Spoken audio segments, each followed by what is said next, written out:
Music, industry talk, stories, equipment and more. We are Crossfader and this is off the record.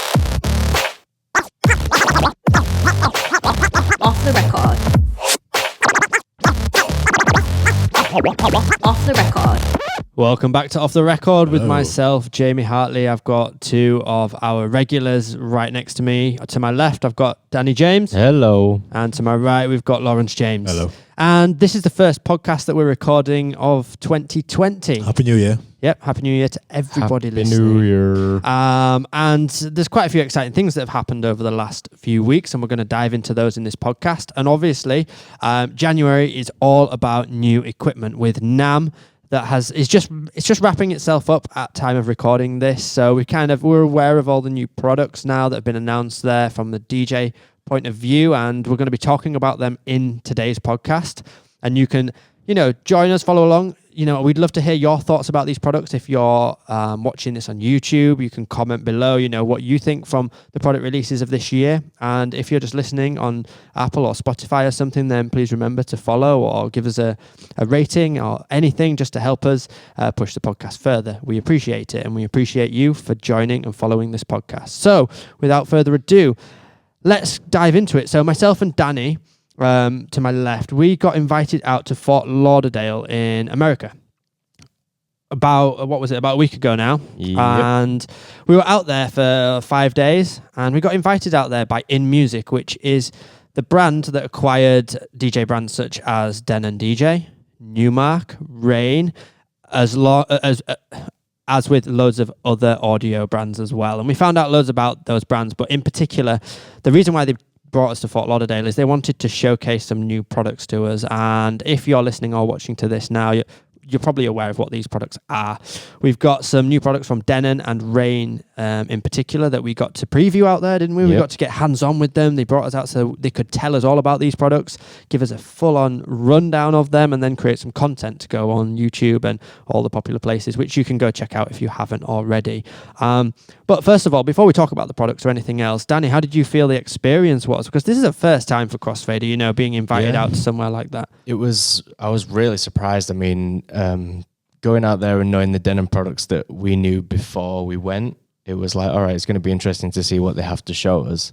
But, when we actually got there, saw it for everything that it is now, it's like, wow. Yeah, they had like a lot to show about it. And, everywhere that we went to in Fort Lauderdale was good as well. Like, just going along there was great. And they had this whole like amazing, what did they call it? It was like the In Music Center. Experience Center. And this thing was built pretty much for this event that they were putting on. And it took them 2 years to build. It was an amazing space with 3 studios in there and an office space. And it was all kitted out. There was like sound systems in the roof and all that cool stuff and video walls. And it was a really cool studio. But this was the first time that they really got to use it.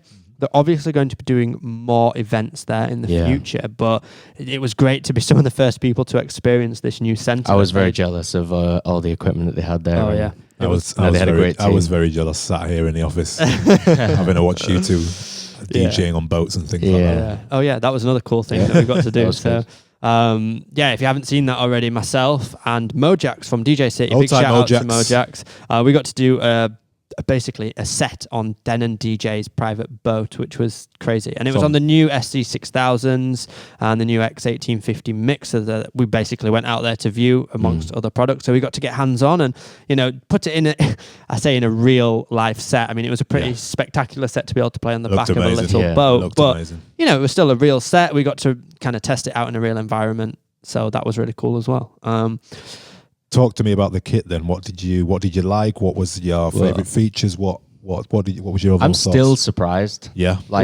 Not in like a disrespectful way to Denon, but it's like I just feel like me personally, compared to the SC5000 players, these are just like another level. Yeah, it's like they've just done a massive leap into like a whole new like area. Yeah, it's strange. Like it's hard to explain. But you're telling me like the feel and the build quality, and things like that. It's just like next level. Yeah, compared to the SC5000s, it was just like wow, these are.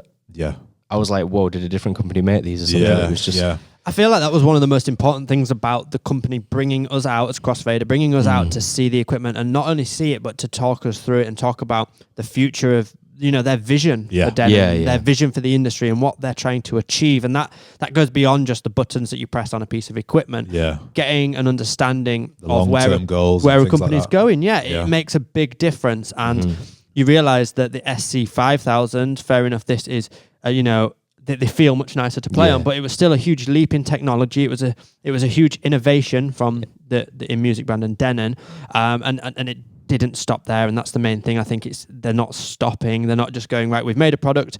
We hoped it did, we hoped it'd do really well, and that's it. We don't need to make any more. You can tell that they're trying to innovate and push constantly. It's only been a few years since that was released, and again, Pioneer CDJs, they're great, but they're due an upgrade, I'd say. Oh, sure. 100%. And that was one of the things I was expecting to see an update to the CDJs at NAMM. We all thought that would happen, didn't we? But not quite. Ceases to be the be reality, I suppose. But maybe this year at some point we might see some CDJ updates. But going back to Denon and the products we saw out there, just to run through if people aren't aware, Denon announced and three different parts to their range. So we've got the professional players, which is the SC6000, the SC6000M, which is the motorized like vinyl looking one, and the X1850 mixer. And then they also announced the Denon DJ Prime 2, which is the 2-channel version of the Prime 4, really popular unit, and the Denon Prime Go. Which was like the curveball from the industry. That wasn't it? That was a big splash. That's the one that everybody's talking about at the moment, and everybody's really interested in because it's something totally new and totally different. And it was the one, when I got the press release through over email before we went out there, I was looking at the pictures and I was kind of reading it and thinking, what have they done here? Yeah, what's going on with this? What is going on? Like, why are we reinventing the wheel? What's going on? And it wasn't until I got out there and actually touched it, I was like, okay, I kind of get it now. We were all the same though. Like you messaged us being like, guys, I have something to show you tomorrow. And I think we all expected the worst, because when you hear that, it's never anything good, is it? No. And then you showed us the pictures and we're all just like, what? Skeptical is a word. This can't be real, surely. So the Denon Prime Go is basically a battery-powered... There's a review that we've done and a mix as well that you can check out, but it's a battery-powered all-in-one unit. So this is a first, It's basically got a laptop inside it that powers the thing, and you can run their Engine OS DJ software. That's what's running inside it. You can stream music from Tidal and then soon to be other streaming services. So basically, you've got this one unit. It doesn't need to be plugged into a power source. You don't need to download music into it because you can stream into it. And it's portable. It's relatively small, so it's really portable. And it's got professional inputs and outputs for wedding DJs, event DJs, or even just bigger DJs that want to take something on the road. So if you could just pick it up, get a Bluetooth speaker, go into the middle of a field in the middle of nowhere and play for 4 hours, which is just like ridiculous. Although I don't think a Bluetooth speaker works at the moment, but you can plug a speaker straight in, and a battery-powered speaker basically, and you're good to go. It's very interesting and exciting. I think there were a few things that I straight away, just from looking at it, I was like, why have they put horizontal EQs? Why is the trim or the gain level at the bottom, not at the top? And there was little things that I straight away picked up from a DJ perspective as just your general mixing workflow. But you said as soon as you got onto it. As soon as I got onto it, it was just so fun.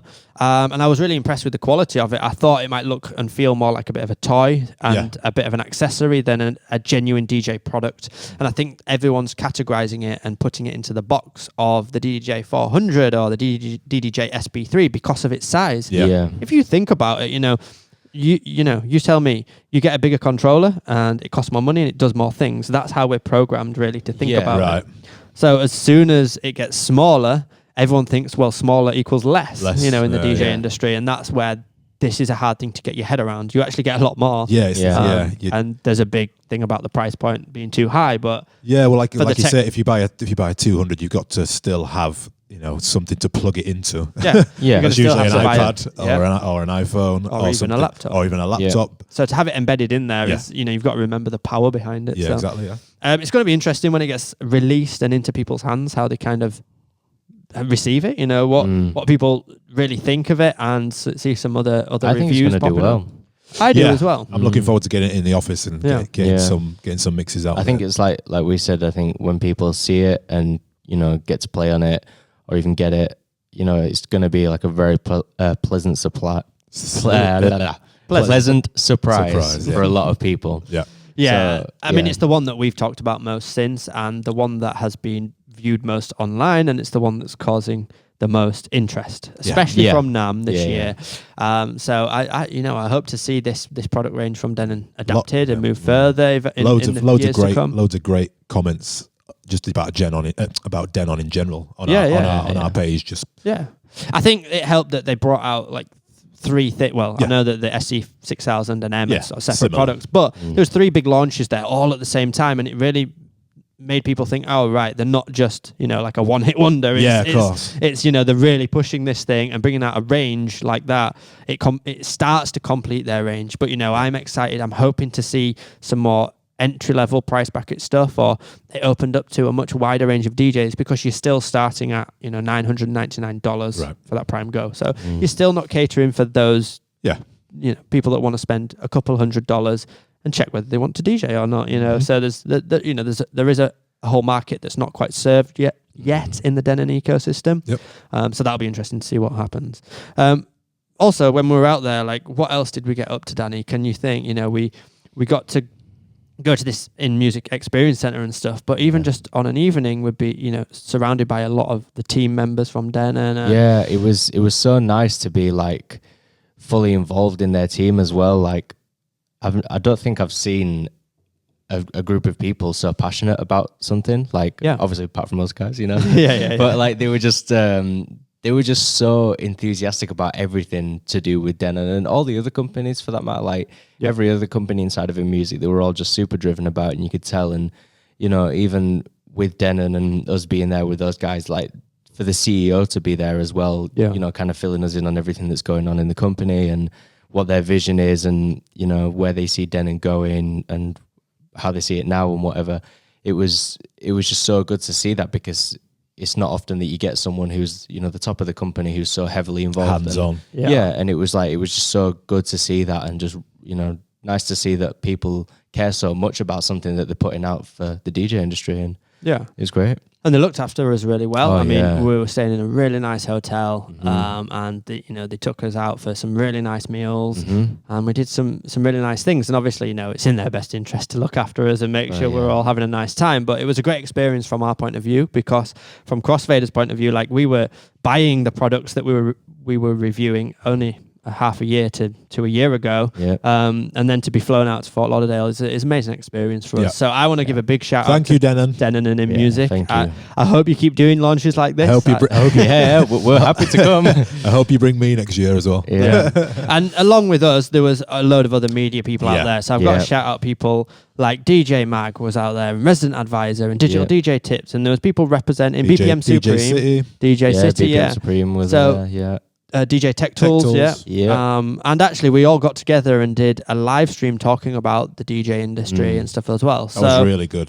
That was another good thing. Like, aside from the whole technology point of view, it's not often you're going to get into a situation where so many angles of the DJ industry are going to be in one room. Every angle. And it was just, like we said when we got there, it's like, wow, everyone is here. And it's just... And we were all there for a common cause. It wasn't like we were all trying to compete against each other for the best video or review or anything like that. It was just, we were all happy to be in the same place, working on similar things and working together in the industry. So, it was a great experience. Yeah. Story time. So while we're out in Fort Lauderdale, obviously Danny just mentioned that the CEO was very heavily involved. He was there every day, giving introductions to these products. He was super passionate about these products, and you could tell that he was just really passionate about Denon DJ and in music in general. Obviously, he owns the thing, so he's got to be. But the fact that he was so involved in us being out there was great. And as part of that, we ended up one evening, they didn't tell us what we were doing. We just ended up getting on this boat, the Denon DJ boat, which in Fort Lauderdale, there's loads of canals and things that run down basically through a load of mansions. That's how you get from one house to another house, right? Basically, or how you get from one millionaire's house to another millionaire's house. And, one day, it was amazing to still didn't know where we were going. We just thought we're taking a ride on the boat and going to a restaurant. Anyway, we're driving down going down the canals and looking at all these houses and thinking, wow, look how amazing they are. Anyway, we end up pulling up eventually to this big house, and we're like, well, we're getting off here, and then we could see the CEO like waving at us from the decking, and we're like, oh right, so there's a load of tables set up there. This is his house. Oh, this is his home. Yeah. Wow. Oh, we're having like a catered meal outside on this big. It's not a decking, but just a big patio pool next to us, and looking out to the sun setting. And I was like, wow, this is incredible.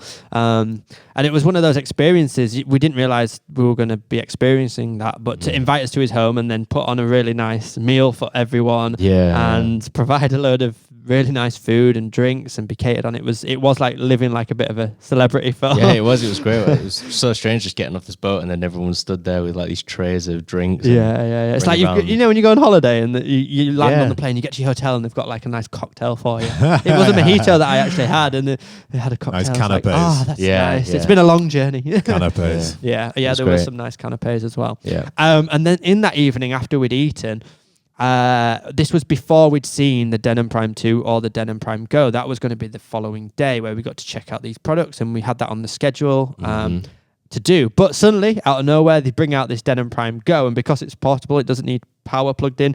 They brought it out and they had it hooked up to some wireless speakers through like this wireless transmitter, wasn't it? Like a receiver, and they brought it out and they just put it on the table, and we were all just like nerds flocking around this new unit, like, slightly, maybe some people slightly drunk, like, this is amazing. And we all just did this big back-to-back. Basically, there was myself and Danny from Crossfader, there was Mojax from DJ City, Phil from Digital DJ Tips, and the guys from Tech Tools, DJ Mag, Resident Advisor. We all, even the guys from Denon as well, we all jumped on and just did a track each. And we were just passing it. We were all sat around the table, passing. We didn't move. We just passed the unit to the next person. And it was this weird situation. We were like, right, what track are we going to pick? Just they were hooked up to streaming, and we could just search anything in the world. It was amazing. In that moment, we're like, right, I know where to go from here. And then we just passed the unit along, and that was a really cool way to that is sick. Introduce us to this product and make us see why it's a fun product, but also how it can be used in certain environments. It's the best pasta parcel I've ever done in my life.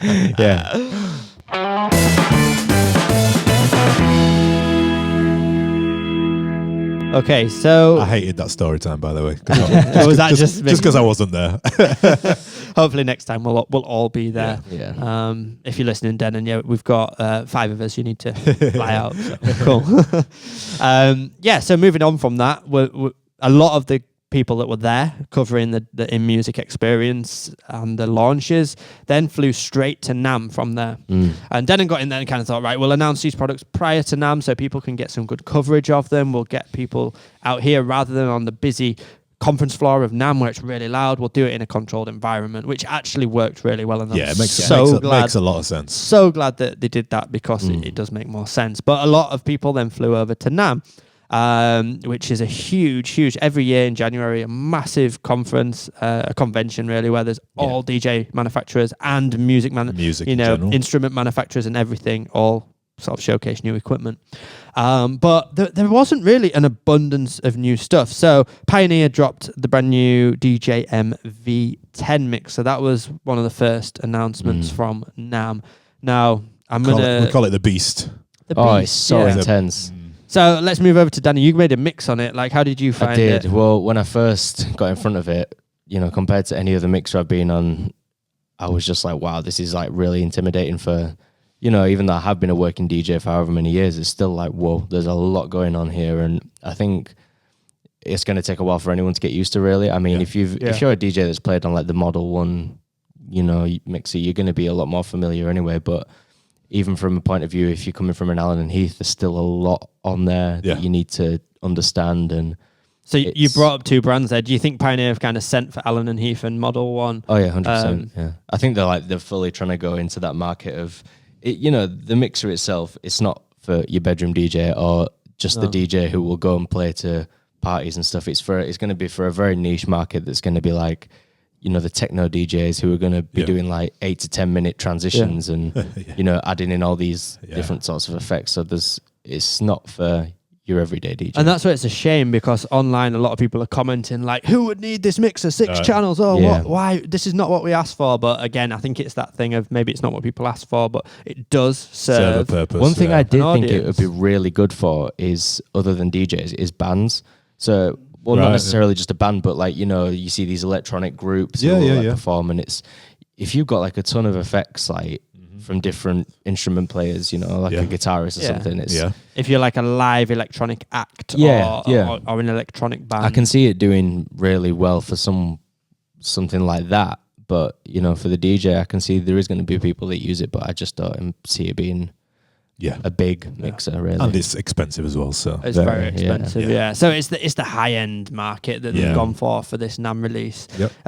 Saying all that, you know, I've had a good play on it. I did a review of it, which again you can check out, but it is a very powerful piece of equipment. You know, strip the price or who it's for off it, and just from a standpoint of what it can do. You know, I was really impressed with the power behind it and the adaptability of using channels for effects and things like that, which Alan and Heath offer. You know, I'm not saying that other mixers don't offer that solution, but it was really nice to have the Pioneer feel and the Pioneer sort of layout that you used to, but with all these extra features added. It was a learning curve to just figure it out, just to look at it and go, right, what's new here and how do I use it? And that was a bit of a learning curve to understand that. But if you're an electronic music producer and you've got this big live setup, it's gonna tick a lot of boxes, I think. For sure. So a shame though that we didn't get more CDJs or something else. I was expecting more. We didn't get as long with it as we would have liked to either. You know, we could have had a lot more mixes on it and more time to plan mixes and stuff. But we literally had it a few days, so you know, it's one of those things. It was a sample unit. It wasn't even the finished unit. So it was a pre-production. Thank you to Pioneer for that. Oh yeah, thank big you. shout out for that. Thank you. Something else. So obviously we had all the Denon stuff. We've talked about that. They're obviously promoting that hard at NAMM as well. But the Rane 70 battle mixer. Now we didn't talk about that in our journey over to Fort Lauderdale, but we did get to see that new mixer because Rane is part of the In Music collective of brands, and we got to do a quick review on it. We didn't get long on it, but I think, you know, it was one of those products. I mean, what do you think? I'm going to come over to you, Lawrence. Because you've got an S9 at home, right? Yeah, it's definitely. It's something I would use. I've not had the pleasure of being in front of it like you guys, but I would definitely be open to use it because it's a bit of a stripped back version of the 72. I did feel like the 72 did just had a bit too many things on it. So the stripped back version is amazing. I've seen the videos of like Craze and A-Track having a mess about and it looks. I mean, them guys are ridiculous anyway. But yeah, it looked amazing, and I will definitely be trying it. And if we get one in the office and I prefer it to the S9, I'll definitely think about swapping it for definitely. As soon as we got there and I saw it, I was, you know, I used to be an S9 user myself, and I was like, if I still had that, that's it. The S9 would be gone, and I'd be straight on this. Like, the reason I didn't go for the 72 is because of the screens. Like, there is a lot going on there. There's a lot going on, and you know, I can see why a lot of people did like it and moved to it from the S9, but. I was just more into this. A battle DJ that uses a mix like that doesn't need the technology to be. They don't need it to do the craziest of things or have an abundance of settings all there on top of the unit. I think it needs to be the main features a battle DJ would use streamlined and there in front of you. And I think that's the big thing about, you know, battle mixers is that it needs to be simple it does, in its design and its functionality, but powerful in what's embedded inside it and what its potential is. I'm looking forward to having a play on it. I think how do you find with the S9? Obviously, one of the big things that people don't like about it is you can't have independent pad mode. So that's the only thing. That's the only thing. So that being able to have, you know, a hot cue selected on left and then an effect bank on the right is ideal. So I think it's going to be interesting to see if Pioneer come back with some sort of response to Rane, you know, for maybe like a S9 Mark II or something. I mean, they've got to, because I think a lot of people will make the shift now. How, you know, I think it's cheaper than the S9 as well, which is a big thing. You know, you're kind of getting more. It's a much more updated mixer. You think the S9 was the first of its kind to bring paddles and all that kind of stuff. So that technology that is now taken for granted in the battle scene, in the scratch scene, that was they pioneered it. Excuse the pun. But you know, it's one of those things that then it's been adopted now, and it needs to be upgraded. So I really hope Pioneer bring at least a Mark II, Pioneer S9 Mark II. Even if all it had was independent pad modes, I think would make a huge difference, and people would look at it differently. It's due an upgrade, though. I mean, like you're saying, the CDJs are due an upgrade. They've been around the same amount of time as the latest CDJs have. So, you know, it's all due an upgrade, really. we'll see what happens this year. Yeah. And then let's go entry level. So Newmark, this was a bit before NAMM. They were the first announcement of the year pretty much, but the DJ2 Go 2 Touch. So just if anyone doesn't know, they had this $79, I think, entry level controller that's like the width of a laptop. It's a really thin controller that has all your basic features on and works with Serato DJ Lite. And the big complaint that everyone had with it is that the jog wheels weren't capacitive. So for you to scratch on it, then you had to pause the song to scratch. You couldn't scratch while it was playing, basically. But now they move.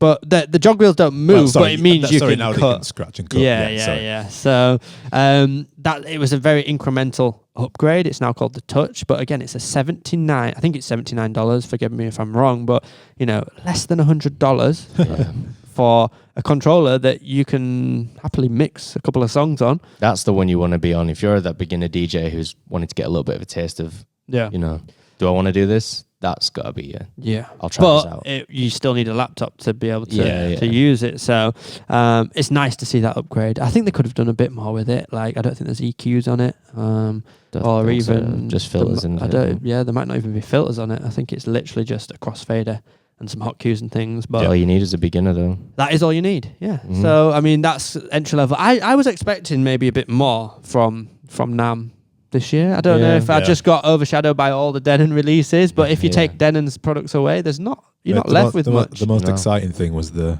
phase integration with Serato. Yeah, that was a big one. Yeah. If you don't know what that is, phase is it's a tool that you essentially attach to a turntable, or you can attach it to anything, but you attach it to a turntable, and it relates to Serato, and you can scratch on it. But you had RCA cables that you had to use before, and now it's fully Bluetooth, right? So but it sends even to this point, obviously it's still in testing phase with this integration, but it sends a DVS signal. So what it's doing is sending this radio, over a radio signal, this time code sound, which is how DVS, if you're used to DVS, how that works. But there's going to be flaws with that. There's fluctuations with it. And they had a lot of issues with, it's a new piece of technology, and they had a lot of issues with how it connects using third-party softwares like Serato, Recordbox, and other DVS-ready softwares. But all the people that are using phase, pretty much I'd say probably 99% of them will be using Serato, won't they? Yeah. And the community really wanted to adopt this technology because what does it do? It stops needles from jumping around on the records, speeds up setup times. It means if there's vibrations in a loud environment, it's not going to mess your setup too much. And it was just a cool piece of technology, but they had all these hurdles, and they had a bit of a shaky launch and because it was basically a Kickstarter at the end of the day. But this integration means a lot, really, for the company, I think. I think because for sure. It now means it's an official partnership that they can work directly with Serato, and it's going to work so you plug it straight into your laptop with the USB. You don't need any RCAs, and it works through HID mode. So that is exactly the same as if you were to plug a controller into your laptop and control Serato. This little phase device becomes the controller, which I think is mad. That's like a wireless controller that's controlling the decks on the laptop, which is just crazy. Obviously, it's in very early days. They said it was in alpha testing, which is before beta, and then it'll get public release. But that is an exciting thing, because if you imagine, if you went to rock up to a club and you had turntables and a mixer there, all you need to do is plug the mixer, if it's a Serato mix, which it probably will be with turntables, mixer into your laptop, phase box into your laptop, put the remotes on the turntables, ready to go. There you go, off you go. So that's some. A big shift in technology moving forward. I'm excited to see how the company grows now. 100%. Yeah. I did not expect that partnership it was a nice surprise to come out as an official partnership. So huge move for Looking forward to that. Big ups. Tune of the week.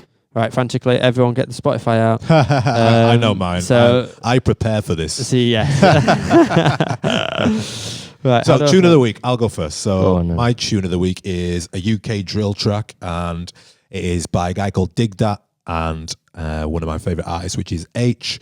And the tune is called 8 Mile. And if you want to go and check out the video, it's all about 8 Mile the film. It's exactly the same as that, and it literally looks like it could be in 8 Mile. It's in a dungeon. There's two guys battling, and Dig Dat and H are kind of battling 8 Mile style over a UK drill track. Super hard track, and It's on our Spotify playlist, tune of the day as well, if you want to give us a follow on that. But yeah, Dig Dat and H, and the tune is called 8 Mile. Nice. Danny, have you got one? I do, yeah. I've got a few, but I'll use this one. So it's been out for a while now, but Bring Me the Horizon, Mother Tongue, Subfocus remix. I've always been a fan of Subfocus. His leads and just his sound design in general is amazing. But yeah, it's like a really good remix. Just Nice. Subfocus is local, isn't it, to us? Nah, I swear he no. He's Maybe I'm thinking of someone London, yeah. All right, I'm just looking through my liked songs on Spotify. That's what I did. No, one that stands out. I'm a big fan of Tourist, and I don't know how new this track is, but a track called Kin. Okay. Do you know it, Danny, or not? Yeah. Is that quite old now? Or I just found it. It was in one of my playlists. I'm like, yeah. I'm playing it a lot at the at the moment. So. Oh yeah. It's been out a while. Not old. Anyway, now. big tune. Yeah. So just to kind of round up this whole sort of podcast around new equipment and these exciting experiences that we've done, seeing this new equipment. And NAMM, really, what do you guys think of the products that have been announced so far this year? I know we're only in January, but NAMM is usually one of the big ones. I think if this is like a taster of what's to come this year, then it's going to be a good year. I'm happy with everything that's come out. I'm looking forward to getting all the Denon stuff here in the office and doing our usual things, putting mixes out and little just demos DJing on it, just yeah. DJing on it and seeing what we can do and showing you guys the capabilities and things like that. Well, they've promised us that we're going to get some in the studio. I don't know when. Obviously, Denon usually announce stuff and then it's a month later, a few weeks later before it gets actually released publicly. Yes. So we'll see. Hopefully it'll be in our hands soon and we can show you more of what it has to offer. I'm really excited for the future of technology in the DJ industry. I think just, again, Denon are pushing that front massively with their engine operating system inside their players. You know, the whole standalone market is suddenly coming into its own. And are we going to need laptops? Are we going to even need anything to support this equipment soon? Are we just going to be streaming? Do we need to even own music? Yeah. There's all these questions that I think are going to be interesting to kind of answer this year and see what happens in the industry. Yeah. I know we get a lot of emails, people asking, how do I use Spotify with DJ equipment? How do I use this streaming platform with DJ equipment? And I think that's like going the to be answers are coming. Yes, yes, exactly. I think people are starting to listen to, you know, the next generation of DJs. And I honestly think there could be another big shift from, you know, there was a huge shift and a fight back from turntables to CDJs and CDJs trying to emulate and copy what a turntable did, but in a digital way. Yeah. And I think we're in, you know, and then there was CDJs to controllers and turntables and CDJs to controllers. And now I think we're in a shift of controllers to standalone technological advanced computer systems that are also DJ. For sure. So I think, you know, there's a lot happening this year. I think there's a lot to be excited about. There's a lot of things to watch out for. Yep. And there's definitely a lot of room for innovation from all the companies in the industry. And I mean, let's see what happens. Yep. Cool. Well, thanks so much for listening. For listening or watching. Thank you. Remember to subscribe if you're watching on YouTube. Drop us a comment about, you know, anything you think about the equipment in the industry that's been announced so far this year, what you would have liked to see more of, or if there's anything that caught you by surprise. And yeah, if you're listening on Apple or Spotify, give us a follow, give us a rating and a review. It really helps. And we'll sort of see you in our next podcast very soon. Thanks a lot. Thank you. Cheers. Bye.